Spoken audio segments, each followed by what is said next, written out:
आप लोग कभी भी ओमान जाएं तो ओमान के अल्तावत होल्डिंग कंपनी में कभी भी ना जाएं, क्योंकि यहाँ पे हज़ारों लोग जा कर के फंसे हुए हैं। इस बात से अंदाज़ा लगा सकते हैं कि अगर इस कंपनी से आपको बाहर आना है तो कोर्ट का शरण लेना पड़ेगा और साथ ही साथ कम से कम 500 से 600 रियाल यानी ओमानी रियाल आपको जुर्माने के तौर पर कंपनी को देना पड़ेगा, तभी कंपनी आपको छोड़ेगी। लेकिन इतनी आसानी से भी नहीं, आपको कम से कम 2 साल काम करवाएगी। अगर आपके घर कितना हो भी इमरजेंसी हो, अगर आप घर आना चाहते हैं 2 साल के अंदर तो 400 से 500 रुपये जुर्माने के तौर पे भरना पड़ेगा, वरना 2 साल के बाद ही आ सकते हैं। लेकिन अल्तावत होल्डिंग कंपनी में 2 साल तक टिक पाना ही बहुत कठिन है। कंपनी का रूम इसी तरीके से आपको मिलेगा, बेड के नीचे आपको प्लाई लगाना पड़ेगा और जो गद्दा है वो नीचे रहेगा। लेकिन फिर भी आप चैन से कैंप में सो नहीं पाएंगे, क्योंकि आपको एसी चालू हुआ नहीं मिलेगा। एसी बनवाने के लिए आपको खुद जाना पड़ेगा, कंपनी कुछ नहीं बनवाती है। कंपनी के पास मेंटेनेंस के लिए कोई भी वर्कर नहीं है। कंपनी में एक ही तरह का हमेशा खाना बनता है और कंपनी का खाना खा करके हमेशा लोग बीमार ही रहते हैं। कंपनी के मेस में एक दिन खाना बन जाता है तो करीब 3 हफ्ते तक वही खाना खाना पड़ता है, इसलिए लोग अपने अपने रूम में ऐसे खाना बनाते हैं। और कंपनी खाने का पैसा भी नहीं देती है, बोलती है कि जिसको भी मेस का खाना खाना हो तो खाए, वरना न खाए। मजबूरन लोगों को अपने अपने रूम में खाना बनाना पड़ता है, जो कि इलीगल है। और कैंप का स्ट्रक्चर कुछ इस प्रकार से है कि चारों तरफ गंदगी ही गंदगी फैली हुई नज़र आती है और कंपनी में स्पेस भी नहीं है। एक रूम से दूसरे तरफ जाना होगा तो मात्र 2 फीट की जगह मिलेगी, तभी जा पाएंगे।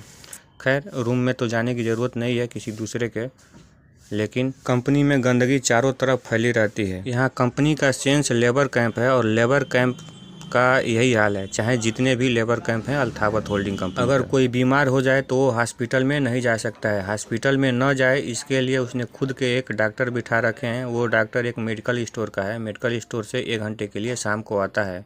कंपनी में चारों तरफ गंदगी ही गंदगी और ये कचरे का गाड़ी हमेशा पड़ा रहता है। वर्करों को हेल्थ कार्ड मिला हुआ है, लेकिन वो इलाज के लिए कहीं हॉस्पिटल न चले जाएं, इसके लिए सबका जमा करा रखा है हेल्थ कार्ड। और ड्यूटी आने जाने की बात करूं तो कंपनी का कोई ट्रांसपोर्टेशन सिस्टम ठीक नहीं है। यह कभी भी सुनिश्चित नहीं रहता है कि कंपनी का बस ड्यूटी ले जाने और ले आने के लिए कब आएगा, तो लोग मजबूरन खुद के किराए से आते हैं। इसी वीडियो में आप देख सकते हैं, कभी लोग टैक्सी से आते जाते हैं तो कभी किसी लोडर गाड़ी को पकड़ करके हाथ रुकवा करके और पैसे दे करके ड्यूटी आना जाना पड़ता है, और जो कि बहुत ही रिस्की है। आप सोचिए, सप्ताह में 6 दिन कभी कभी 7 दिन ड्यूटी करके 100 रियाल तक ही सैलरी आ पाता है। और इन्हीं पैसों में से सब्जी का और दवा का खर्च निकाल दीजिए तो सोचिए आपके पास कितना बचेगा।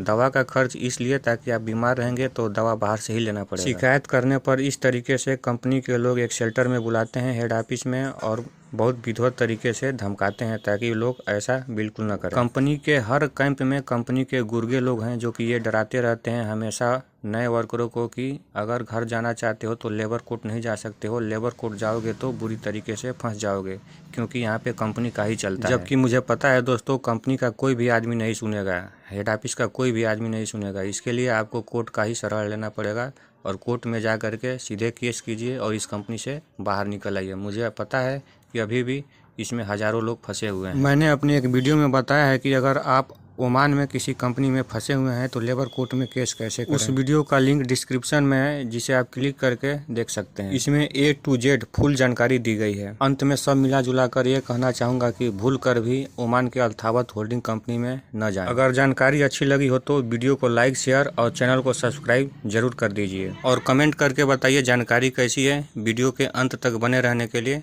धन्यवाद।